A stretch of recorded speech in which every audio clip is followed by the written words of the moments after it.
Okay, Assalamualaikum warahmatullahi wabarakatuh. So, salam sejahtera. Saya ucapkan kepada anda semua dari mana saja berada, semoga anda berada dalam sihat sejahtera. So, hari itu kita ada cerita tentang kisah Nabi Ibrahim. So, hari ini kita sambung kisah Nabi Lut, dan kalau boleh kita habiskan semua cerita-cerita ni, InsyaAllah. Dan ini kita nak cerita kisah Nabi Lut. Jadi sebelum kita bacakan doa dulu. Bismillahirrahmanirrahim.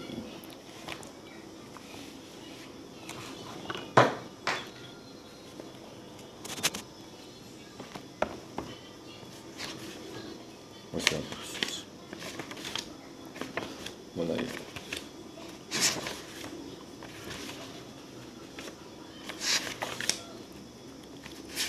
Bismillah.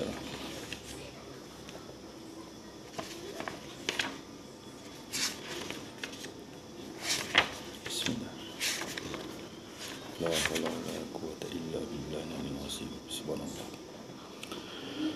Alhamdulillah.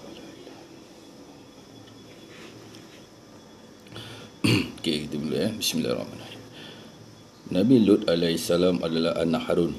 Harun adalah saudara kepada Nabi Ibrahim. Nabi Lut diutuskan oleh Allah SWT ke daerah Sadum, sebuah daerah di mana penduduknya sangat derhaka kepada Allah SWT. Kaum Sadum yang lelaki hanya akan kahwin dengan kaum lelaki saja. Pada perkahwinan lelaki dengan lelaki lah. Dan ini melanggar perintah yang ditentukan oleh Allah Subhanahu Wa Taala kepada seluruh umat manusia. Mereka tidak berasa malu langsung dengan perbuatan keji tersebut, malah mereka berasa megah dengannya. Kalau kita tahu, kita tengok seorang hamba Allah ni, dia pernah pegang kota Mekah, dia pernah pergi ke sana, dan kita tidak maulah perkara ni berlaku lagi. Jadi bukan cerita pasal lain, tapi ini cerita pasal maruah agama. Okey. Malah mereka rasa megah dengannya. Apabila Nabi Lut menasihati mereka supaya meninggalkan perbuatan keji tersebut, mereka hanya mengejek dengan berkata, Datanglah sesaan Allah itu. Maknanya mereka ni pernah buat perjanjian. Pernah. Dan mereka pernah berkata, datanglah sesaan Allah itu. Hai Lut, sekiranya engkau orang yang benar. Nabi Lut siasa diejek dan dihalau oleh kaum Sadum. Tetapi baginda tetap bersabar dan terus berdakwah hingga bertahun-tahun lamanya. Usaha baginda ini hanya dapat meyakinkan sebahagian kecil sahaja kaum Sadum. Pada suatu malam, Allah SWT telah mengutuskan 3 malaikat ke rumah Nabi Lut. Nabi Lut berasa resah kerana takut perkara yang tidak diingini menimpa tetamu-tetamunya yang sangat tampan rupa mereka. Maknanya malaikat ni tampan lah rupanya. Macam aku lah. Tak ada. Aku ni jauh sekali. Belum tentu ada warna kot. Wallahualam. Kalau ada bagus, Alhamdulillah. Sorry lah meripik sikit. So kita cerita balik Apabila kaumnya mengetahui kehadiran 3 orang tetamu Nabi Lut tersebut, mereka pun menyerbu ke rumah baginda. Alangkah terkejut dan malunya Nabi Lut. Mana malulah Nabi Lut atas buatan tingkah laku kaumnya. Melihat tingkah laku kaumnya yang kurang sopan itu, baginda berkata dengan nada marah, Hai kaumku, ini putri-putriku. Maknanya baginda berkata dengan nada marah. Dengan marahlah, hai kaumku, ini putri-putriku. Mereka lebih suci bagimu. Bertakwalah kepada Allah dan janganlah kamu cemarkan namaku di hadapan tetamuku ini. Tidak adakah di antara kamu seorang yang berakal? Mana Nabi Lut ni tanyalah, kamu ni manusia yang berakal masih tidak berakal lagi lah. Begitulah. Sebab buatan bila manusia tak berakal ni, dia akan membuat satu perkara yang melampaui batas. Bila menggadaikan akal dan tidak mahu berfikir panjang, menggunakan otak ini seolah-olah tidak mahu berfikir. Begitulah. Sekarang ni kita tengok banyak dah mulanya berlaku semula. Manusia ni mengajak ke suatu benda yang ditarik lah dengan penuhnya macam-macam cara lah. Jadi terpulang masing-masing lah. Sesungguhnya engkau telah tahu bahawa kami tidak mempunyai keinginan terhadap puteri-puterimu. Dan sesungguhnya kamu tentu tahu apa yang sebenarnya kami kehendaki. Berkata kaumnya, Seandainya aku mempunyai kekuatan untuk menentang kamu semua, sudah tentu aku lakukan, kata Nabi Lut.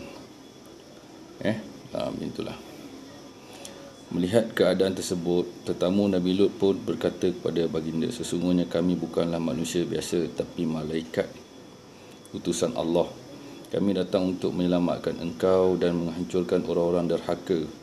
Kerana itu hendaklah engkau dan orang-orang yang beriman keluar meninggalkan tempat ini. Berjalanlah dengan tenang dan janganlah engkau menoleh kiri ke kanan. Isteri engkau juga akan turut terseksa. Siksaan Allah akan datang pada waktu subuh, sedangkan waktu subuh itu sudah dekat sekali. Sekali lagi itu jalan. Maknanya keluarlah, tinggalkan tempat ini, berjalanlah dengan tenang dan janganlah engkau menoleh kiri ke kanan. Isteri engkau juga akan turut terseksa. Siksaan Allah akan datang pada waktu subuh, sedangkan waktu subuh itu sudah dekat sekali. Setelah Nabi Lut mengusir orang-orang yang menceroboh masuk ke dalam rumahnya tadi, baginda pun bersiap-siap dengan orang-orang yang beriman yang lain untuk meninggalkan daerah Sadum seperti yang disuruh oleh malaikat-malaikat tersebut. Apabila mereka telah berada di suatu kawasan yang jauh dari daerah Sadum, satu gempa bumi yang dahsyat berlaku sehingga bumi diterbalikkan dan diikuti dengan hujan batu berapi yang membakar dan memusnahkan kaum Sadum dan segalanya apa yang ada di daerah tersebut. Akhirnya daerah Sedom menjadi sunyi, sepi, tanpa penghuninya lagi. Inilah siksaan Allah terhadap kaum Sadum yang ingkar akan perbuatan perintah Allah Subhanahu Wa Taala. Dan kita akan terus sambung cerita tentang Nabi Ismail. Okey, ini cerita perjalanan Nabi Ismail. Kita terus sambung je lah Nabi Ismail. Nabi Ismail adalah anak kepada Nabi Ibrahim. Ibunya bernama Siti Hajar. Siti Hajar diberikan kepada Nabi Ibrahim semasa beliau masih kanak-kanak lagi oleh Raja Mesir. Setelah Siti Hajar dewasa, Nabi Ibrahim mengawininya. Nabi Ibrahim mempunyai seorang isteri lagi bernama Siti Sarah.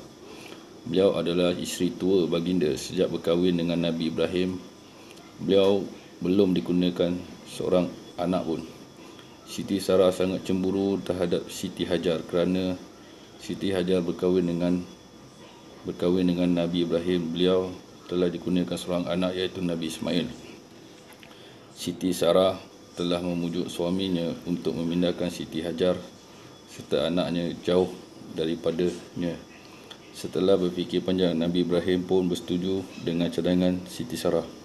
Allah SWT telah mengilhamkan kepada Nabi Ibrahim supaya Siti Hajar dan anaknya Ismail dibawa ke satu tempat yang bernama Mekah.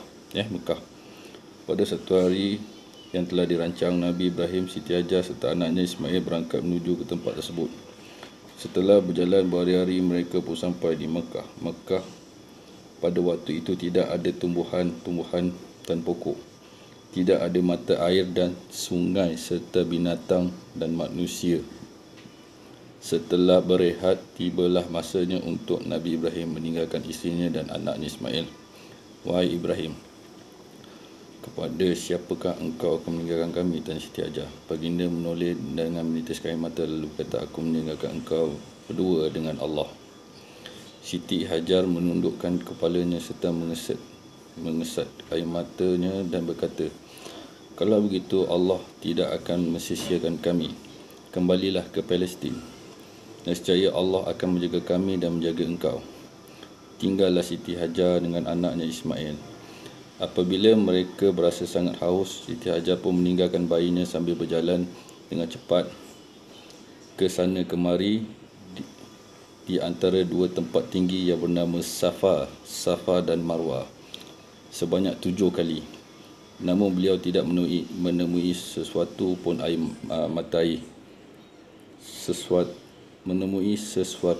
mata air. Siti Hajar keletihan. Ismail yang ditinggalkan ibunya terus menangis dengan kuat. Kemudian Siti Hajar mendekati bayinya dan duduk di sampingnya. Ismail menangis semakin kuat sambil menghentak-hentak kakinya ke bumi. Tiba-tiba terpancarlah air yang bening dan dingin dari tanah yang dihentak-hentak oleh kaki Ismail. Siti Hajar segera memberi air tersebut kepada bayinya dan beliau sendiri dapat minum sehingga hilanglah dahaga. Siti Hajar masukkan tangannya ke dalam air sambil berkata zim-zim. Ke zam-zam, zim-zim ya, zim-zim, sini tulis zim-zim, dia tak tulis zam-zam.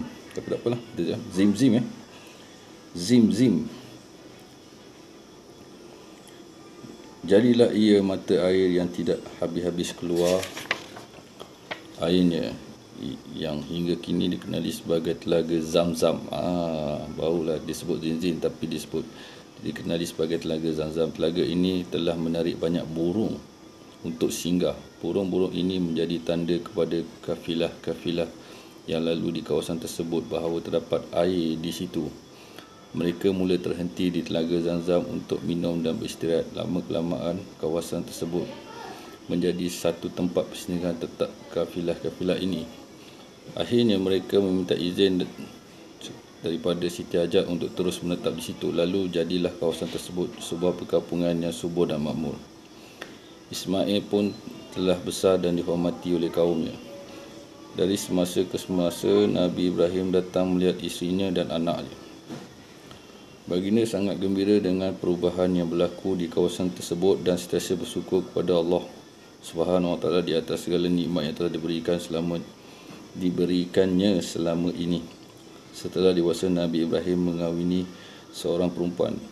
Pada suatu hari ketika Nabi Ismail keluar berburu, Nabi Ibrahim sampai di rumah anaknya. Isterinya tidak mengenali siapa Nabi Ibrahim. Nabi Ibrahim bertanya kepada menantunya, bagaimana keadaan mereka? Kami berada di dalam kesulitan dan kesepitan, kata isteri Nabi Ismail. Apakah kamu mempunyai makanan dan minuman? Tanya Nabi Ibrahim.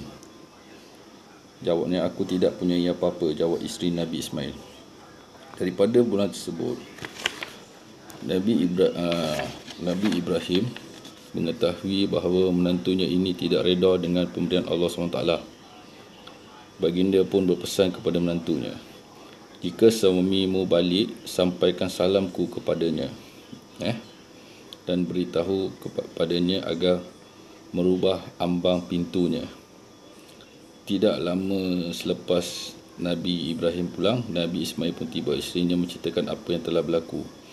Daripada kata-katanya isterinya itu, baginda mendapat gambaran bahawa orang yang datang itu adalah ayahnya. Baginda memahami maksud kata-kata ayahnya. Lalu baginda menceraikan isterinya itu dan menghantar pulang kepada keluarganya. Tidak lama kemudian Nabi Ismail berkahwin dengan seorang perempuan lain. Sekali lagi ketika Nabi Ibrahim datang, Nabi Ismail tidak ada di rumah. Nabi Ibrahim bertanya soalan yang sama kepada menantunya yang baru. Tapi kali ini baginda mendapati bahawa menantunya seorang yang reda dengan keadaan yang Allah SWT berikan.